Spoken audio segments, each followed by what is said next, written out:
Hi folks, and welcome to another Mac Tactics by me, Tactical Mac 7 on YouTube. Today we're doing a tactical review. This was requested from within the Discord. It is by one of the tacticians. I hope I get this right. I'm so bad with names. KeanuJP. KeanuJP. Or Keanu. In Discord. Keanu. I'll leave a link to his Twitch and a link to his Twitter, or X, in the description. I'll also, right now, I'm not going to touch the screen, I'll overlay a copy of his instructions. I'll do that at the end actually. I'll put the instructions at the end when I'm doing the tactics just so you can see them. And I'll overlay now a copy of his team that he used, just so you can get an idea. I don't think I have my team set up quite right. It's similar, but it's not quite right. And the reason for that is, as you can see now, magic. He has Walker playing right centre back, and Depay playing right midfield, and Hullet playing spiker. I don't think Depay is a Hullet type, just quite as a Hullet type player.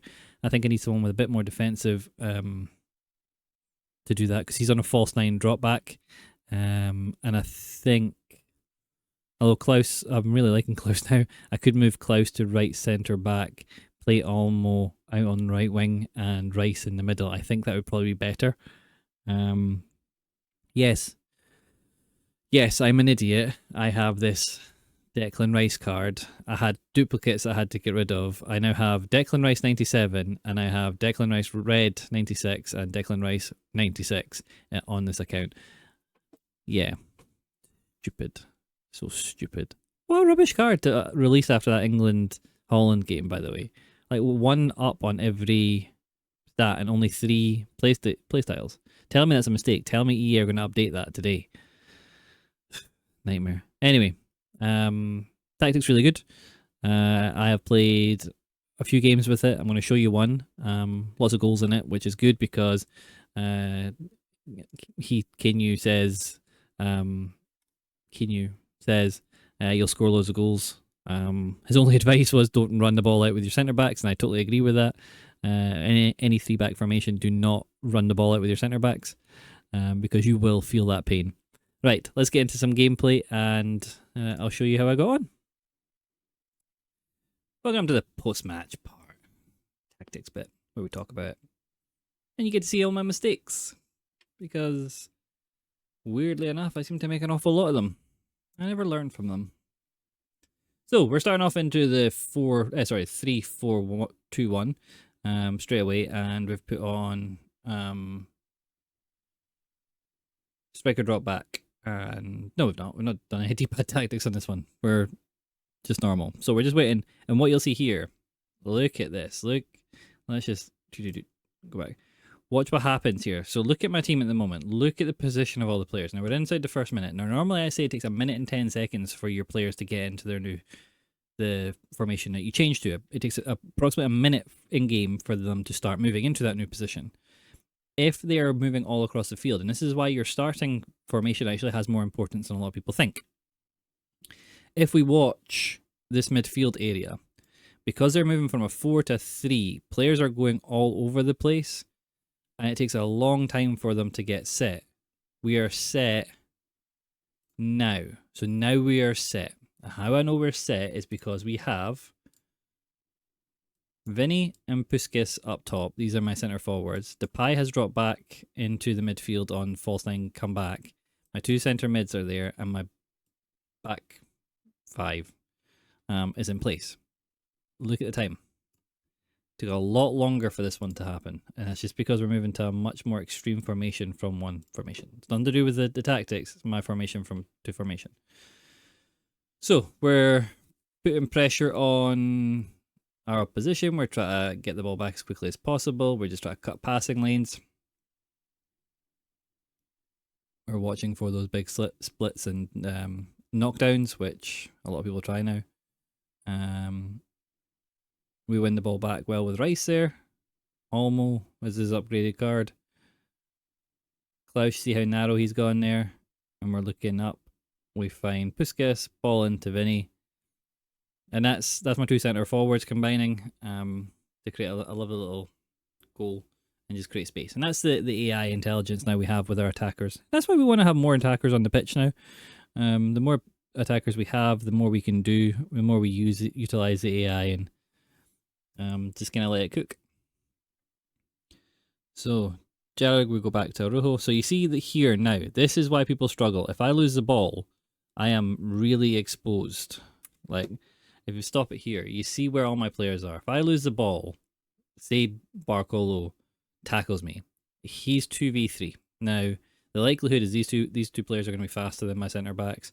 He's going to have players pushing up. My players are going that way. They have to turn and come back and go into defensive. So yeah, it can be, if you're going to struggle with formation, you're going to struggle in the point where you're losing the ball while your players are high up the pitch. Like now, the nice thing is, because you're playing such high depth, you can put that high press on and you can win the ball back quickly. And that's what I try and do. We're closing off the runs. We're just making sure players are getting in the way. Again, we're finding space on the wings. Big ball out. I decided not to knock that one down just because I felt like it would get intercepted. Here, I'm just trying to find space to work through. Can't find it. So he gets the ball clear. But again, because we're on high depth, we're going to push up. We're going to close the space down, and we're not going to allow him any open angles. This is why I use right backs and left backs in the left and right midfield positions, because I feel their defence. Oh, look at that. What was that? That was me being an idiot. Why didn't I just hit it? Near post. Here I was convinced that was offside. Absolutely convinced that was offside. I need to go back and look at that again. So how close, like, the ball's left his foot, and if I can take it ever so slightly back. No, I can't. He's well onside. Well onside. How did I ever think that was offside? I'm an idiot. But I didn't stop. I kept going, tracking back with Laporta. And my left back picks it up. We're looking for those wee passes, those wee triangles. And this is how I play through pressure. Just looking for those little triangles. One touch, pass, or just pass, pass, pass.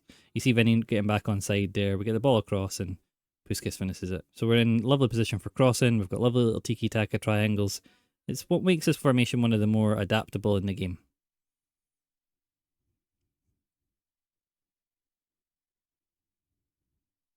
So we're just trying to watch out for those cross-field passes. We're looking for any gaps in our defence, and we want to make sure we can manually bring a player back. You'll notice I'm very rarely grabbing my centre backs unless, like that, I have to and I can make the tackle. You want to just leave the AI controlling your centre backs as best as possible.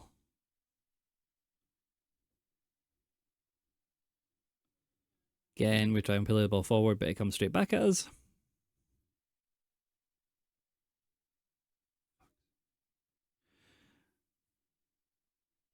Klaus doing a great job of getting in the way there and making the tackle.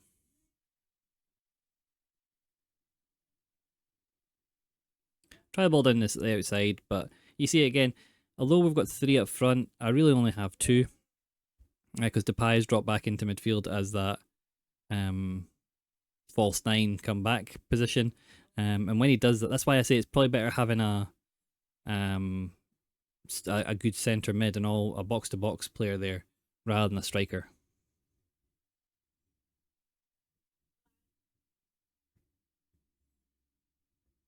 So we've got loads of space, and see the number of players we have. So see, when he's on the attack and we've won the ball, you see how many players have got forward. So Depay's now moved forward. Our left and our right mid are also forward. That comes from having the 8 players in the box. Players are pushing up and our 100 depth. So we have lots and lots of options. We're almost 1-to-1 in a normal situation. So again, we've lost the ball. Depay has dropped right back, so he's no longer the striking position. He's more in the cam position. And that's typically where he'll stay. Just about intercepts the ball there. It would have been good if he'd got that. He plays a lovely little ball over the top. This time it is offside. We go quickly. We've got lots of players forward. We're looking for those reruns. I tried to play it to Puskas. I don't know why I didn't go. Some of the passing was quite weird in this game. We're forcing his team to be quite far back. Barcolo picking the ball up there is not ideal for him.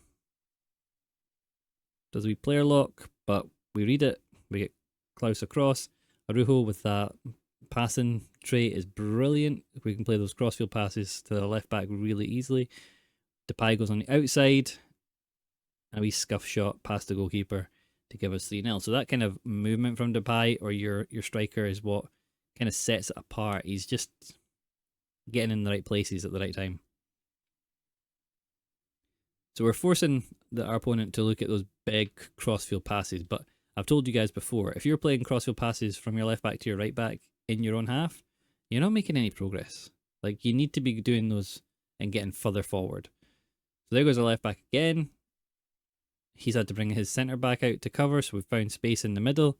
We ping a ball out to Klaus. We have nice close control. We get to Vinny Jr. We should have done a wee skill move to go past, but we didn't. So we see how far back his whole team's having to come to do. He has no balls forward, and that's just because we are covering every area when we have players everywhere. And that's how it'll feel to him. You know, we all know that feeling when we're playing against someone who's got 100 depth and the team, you just feel like you're getting swamped and you can't get out of your own half. And even when you do get your own half, you feel like your players are taking an age to get up the pitch. That's just what the 100 depth does. So he resorts to throwing crosses in, but we've got Laporte, and we've got Arujo, and we've got Rice in the middle. So we're going to win the majority of those aerial balls. Get into half time.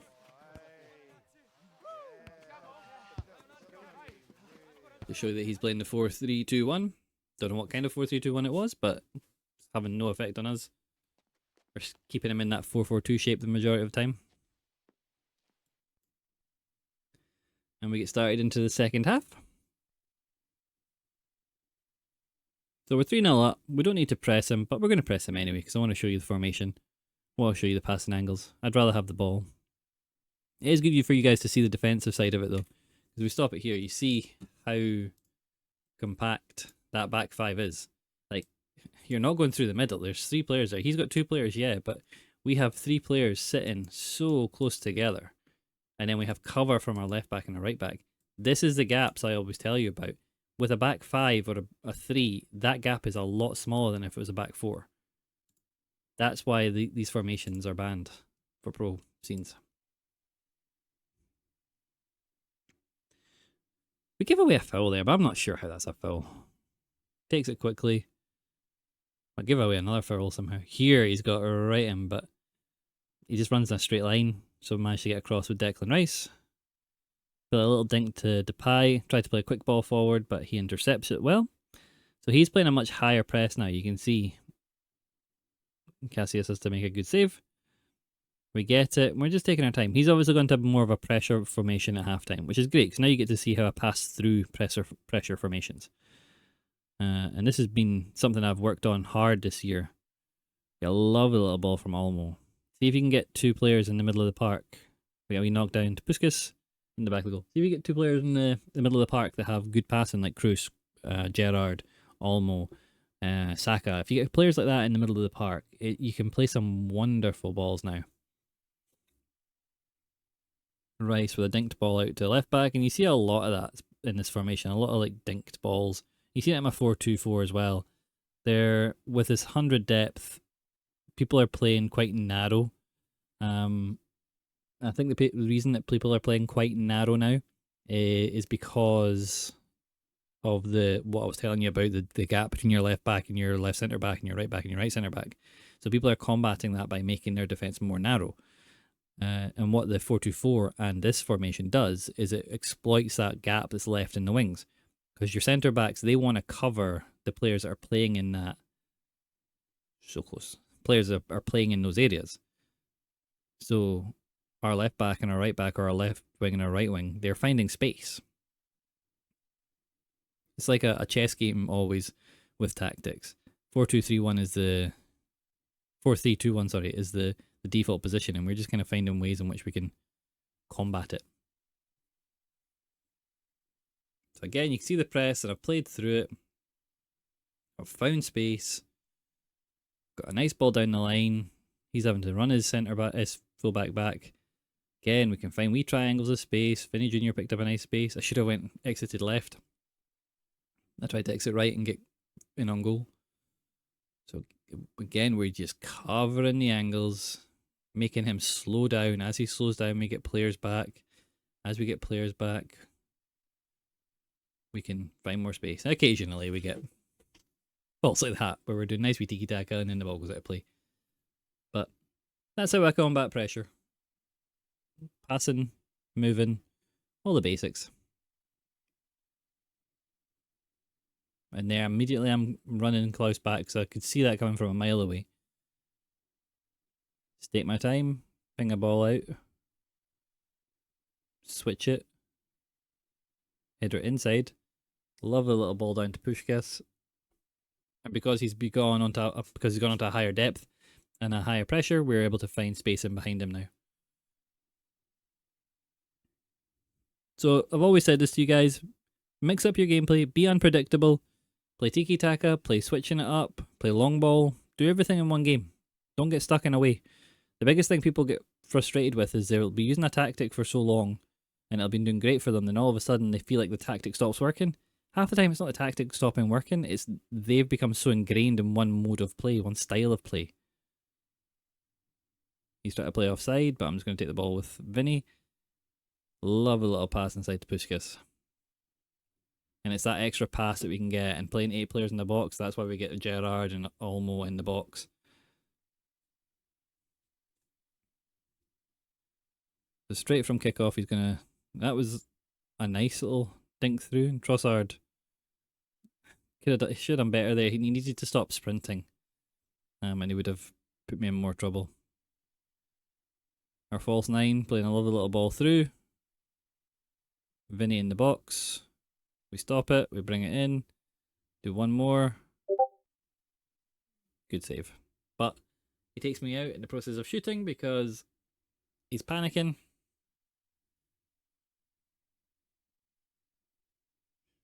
And we get a penalty.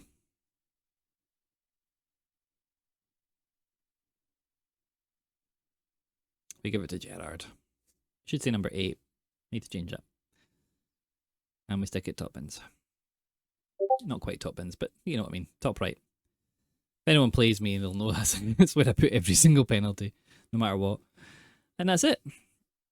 He doesn't quit straight away. Don't know what he's doing at this point. I thought, oh, maybe he's actually making a super attacking change, but no, he just quits. And then we're done. So that's the post-com tactics. I hope you guys liked the gameplay breakdown. It is a fun formation to use. Just watch your defense. Watch holding on to any defenders and watch sprinting. Those are the things that are going to get you undone with this formation. So try and avoid that.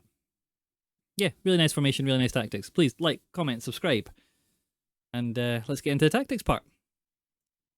So there you go, folks. That was the gameplay for the 3-4-2-1 from Keanu.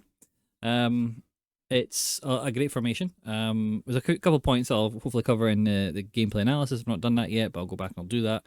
And I'll cover those points that I want to. This formation, it will push you out your comfort zone to a certain extent. It is not a formation to use if you really struggle with defending. Although saying that, I do like the way the threes always go back to a back 5, which gives you that central defensive player, that centre back in the middle. They're always really important for me because they close that gap. And I talk to you guys constantly about the gap between your left or your right centre back and the left or right back. That channel there, that inside channel, I think it was called, is one of the things I attack the most for people that are using the back formations. I just feel like EA have left specifically a gap there. And the 5 and the 3 at the back don't give you that, which is one of the reasons why I think they banned it from the pro scene. So let's get in and have a look. Had it on my ultra defensive. So defensive style is balanced. Width is 60. Depth is 95. It's another high depth formation. On the offense, build-up play is balanced. Chance creation is direct passing. Width is 50. Players in the box is up at 8. Corner kicks and free kicks, you can do what you want. He had them on 1 and 1, so I have put them on 1 and 1 also. The instructions, so stay central, false 9, and come back on defence on our striker. That's why I think that Depay is probably not the best person for me there. I probably want someone with a bit of a higher defensive attribute, I guess. Like Saka. That new Saka would be absolutely phenomenal there. Keanu uses Hullet. Most of us don't have Hullet. So I don't know. He plays the Payet on the right wing, and I can see why. Vinny Jr. is on stay central, getting behind. And Puskas is on stay central, getting behind. So that's both our centre forwards. Our right back is on come back on defence, stay wide, getting behind and get into the box. And our left midfield, our right midfield and left midfield are on come back on defence, stay wide and get into the box and stay on the edge of the box for crosses.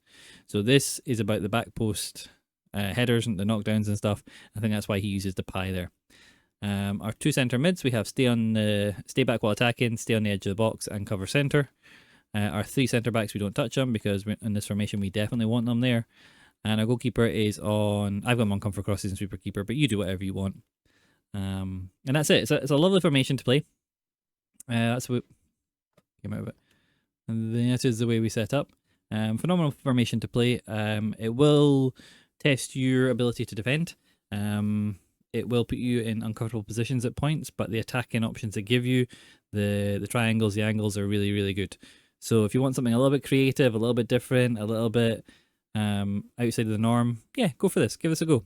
Don't try and judge it on 1 or 2 games, because even for me, I felt like I was struggling to find passes in that first game. But that's not the formation or the tactics. That's me going into a new formation and needing a little bit of practice with it. Give me 10, 20, 30 games with this formation and I'll do them automatically. And that's the position you want to get at. So when you get this formation and you get the tactic on, give it 5, 6 games to see where you are with it. If after 5, 6 games it's not clicking, it's not for you. And that's fine, because not every tactic is for everybody. We just find one that suits us. So give it a go, have fun with it. Remember, if the game's not fun, stop playing it, go play something else, and I'll see you guys in the next video. Oh, I should say, drop a like and stuff for Keanu. I've put all his details in the description. And if you're not following me on Twitter, follow me on Twitter for updates. X. Follow me on X. It is X now. Yeah. Drop me a follow on Twitter. You'll get all the X. Drop me a filter on X. And you'll get the updates of when things go live and when I, sporadically tweet things out. It's all safe. Right. Catch you guys in the next video. Bye.